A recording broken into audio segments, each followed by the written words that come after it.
दोस्तों, आज हम बात करेंगे मध्य प्रदेश के सबसे संसाधन, सबसे खूबसूरत, सबसे समृद्ध और फिर भी सबसे उपेक्षित जिले की। जी हाँ, बालाघाट की। यह वो जमीन है जिसे अगर सही दिशा और योजना मिलती तो यह आज भारत का सबसे विकसित जिला होता। लेकिन अफसोस, यहाँ आज भी लोग मूलभूत सुविधाओं के लिए संघर्ष कर रहे हैं। बालाघाट यानी सोने की धरती, जहाँ जमीन के नीचे सोना, मैग्नीज, तांबा, बॉक्साइट और लोहा है, लेकिन जमीन के ऊपर लोग बेरोजगारी, गरीबी और पलायन से जूझ रहे हैं। बालाघाट मध्य प्रदेश का दक्षिण पूर्वी जिला, उत्तर में मंडला, दक्षिण में महाराष्ट्र, पूर्व में छत्तीसगढ़ और पश्चिम में सिवनी जिले से घिरा हुआ है। यह जिला वन, नदियों और पहाड़ियों से घिरा हुआ है। यहाँ बैनगंगा नदी बहती है जो इस इलाके की जीवन रेखा है। बालाघाट के पास खनिज संपदा इतनी है कि यह पूरे प्रदेश की अर्थव्यवस्था बदल सकता है। यहाँ तिरोड़ी और उकवा जैसी मैग्नीज खदानें हैं। भरवेली में एशिया की सबसे बड़ी मैग्नीज खान है। मलाचखंड में एशिया की सबसे बड़ी तांबे की खदान है। लेकिन इन खदानों से जो राजस्व निकलता है उसका बहुत छोटा हिस्सा ही बालाघाट को मिलता है। बालाघाट के पास मध्य प्रदेश का सबसे बड़ा जंगल है। काना किसली का ज्यादातर हिस्सा बालाघाट जिले में ही आता है। जंगली जीवों, पेड़ पौधों एवं पक्षियों की विविधता से भरा हुआ यह जिला ऐसा लगता है जैसे कि धरती का स्वर्ग हो। मगर अफसोस, बालाघाट को क्या बनना चाहिए था और बालाघाट क्या रह गया। अगर सरकारों ने ईमानदारी से योजना बनाई होती तो बालाघाट को इस दिशा में विकसित किया जा सकता था।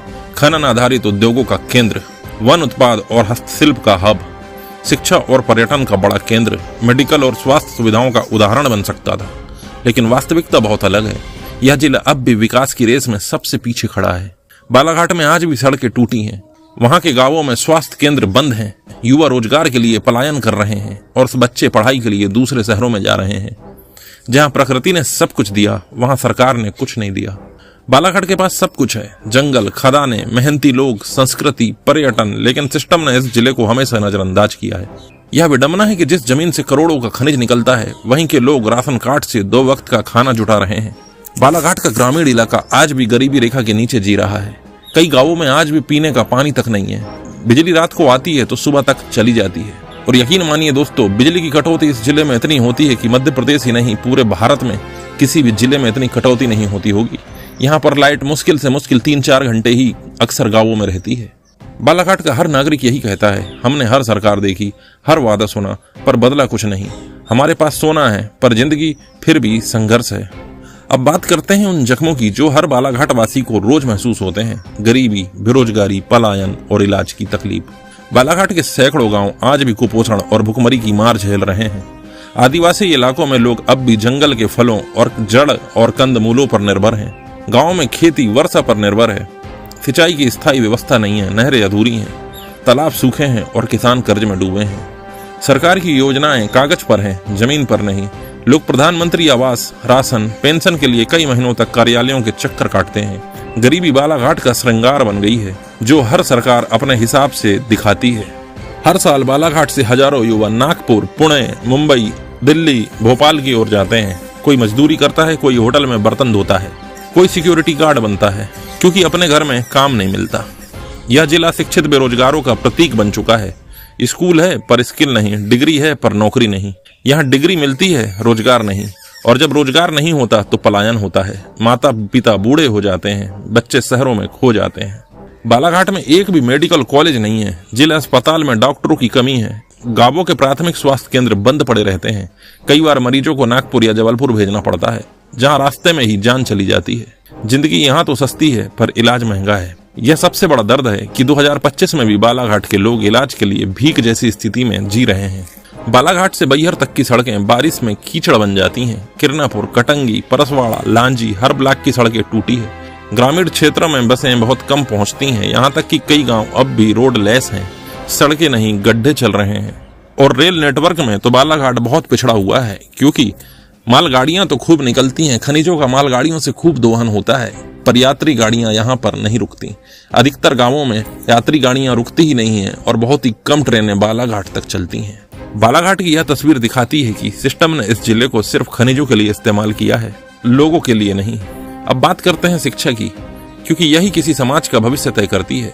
बालाघाट के बच्चे तो बुद्धिमान हैं और यहाँ के लोग बहुत ही ज्यादा शिक्षित, लेकिन उनके पास मौके नहीं है। बालाघाट के स्कूलों में टीचरों की कमी है। कई जगह भवन जर्जर हैं, डिजिटल लर्निंग की सुविधा नहीं है, सरकारी स्कूलों में शिक्षा का स्तर बहुत गिर चुका है, मास्टर तो दारू पी करके स्कूलों में सोते रहते हैं, बच्चे मेहनत करते हैं लेकिन 12वीं के बाद उन्हें शहरों में जाना पड़ता है, नागपुर, जबलपुर, भोपाल या रायपुर। पढ़ो या सपना देखो, दोनों के लिए बालाघाट छोड़ना पड़ता है। बालाघाट में ना कोई सेंट्रल यूनिवर्सिटी है, ना इंजीनियरिंग कॉलेज और ना मेडिकल कॉलेज। प्राइवेट कॉलेज हैं पर उनमें फीस इतनी ज्यादा महंगी है कि गरीब और मध्यम वर्ग के बच्चे पढ़ ही नहीं सकते। अगर यहाँ एक राजकीय विश्वविद्यालय खुल जाए तो पूरा जिला शिक्षा में आत्मनिर्भर हो सकता है। जिला अस्पताल में आईसीयू की सुविधा तक सीमित है, डॉक्टरों की पोस्ट खाली है, ऑपरेशन के लिए नागपुर भेजना पड़ता है। बालाघाट जैसे खनिज समृद्ध जिले में एक भी आधुनिक मेडिकल कॉलेज का ना होना सबसे बड़ी प्रशासनिक विफलता है। जिला हॉस्पिटल सिर्फ बिल्डिंग है, सिस्टम नहीं। और आपको एक चीज और बता दूं, यह भी जान लीजिए कि यहाँ क्या किया जा सकता है। मेडिकल कॉलेज और यूनिवर्सिटी की स्थापना की जा सकती है, आईटीआई, पॉलिटेक्निक और स्किल डेवलपमेंट सेंटरों की बढ़ोतरी की जा सकती है, डिजिटल एजुकेशन हब बनाना ताकि बच्चों को जिले में ही पढ़ाई मिल सके, फॉरेस्ट, टूरिज्म और माइनिंग जैसे स्थानीय विषयों पर कोर्स शुरू किए जाने चाहिए। बालाघाट की असली पहचान सिर्फ खनिज या जंगल नहीं, उसकी आदिवासी संस्कृति, कला और लोक परंपरा भी है।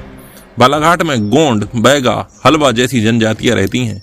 उनके नृत्य, गीत, कला और जीवन शैली भारत की प्राचीन सभ्यता का प्रतीक है। बैगा नृत्य, कर्मा नृत्य और लोक कला ये बालाघाट की आत्मा है, लेकिन इन पर कभी विकास का ध्यान नहीं गया।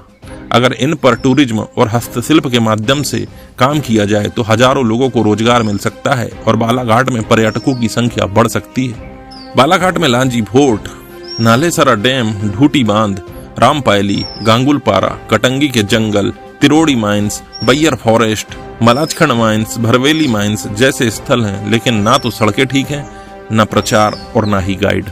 यहाँ इको टूरिज्म और ट्राइबल टूरिज्म विकसित किया जा सकता है, लेकिन पर्यटन विभाग की नजर इस तरफ कभी गई ही नहीं।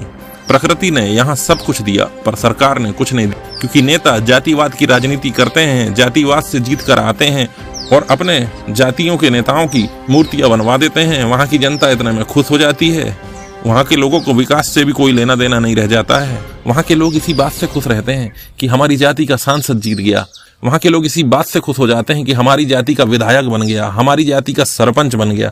और यही जातिवाद बालाघाट के पिछड़ेपन का कारण है। बालाघाट के कारीगर लकड़ी, बांस, मिट्टी और धातु से अनोखे उत्पाद बनाते हैं।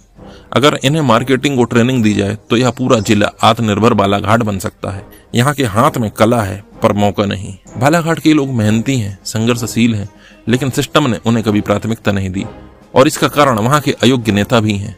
अब वक्त आ गया है कि बालाघाट अपनी आवाज खुद उठाए कि यह सिर्फ जंगलों का जिला नहीं, यह मध्य प्रदेश का गर्व बन सकता है। हम बालाघाट वाले हैं, हमने भीख नहीं, हक चाहिए, हमें विकास नहीं, अपना हिस्सा चाहिए। दोस्तों, बालाघाट की कहानी सिर्फ एक जिले की नहीं बल्कि उस पूरे सिस्टम की है जो प्राकृतिक रूप से संपन्न इलाकों को भूल चुका है। अब वक्त है कि हम सब मिलकर कहें बालाघाट भी बढ़ेगा, क्योंकि जब जनता जागेगी तो सिस्टम झुकेगा। बालाघाट के लोग गरीब नहीं, उपेक्षित हैं और अब ये आवाज पूरे देश में गूंजनी चाहिए।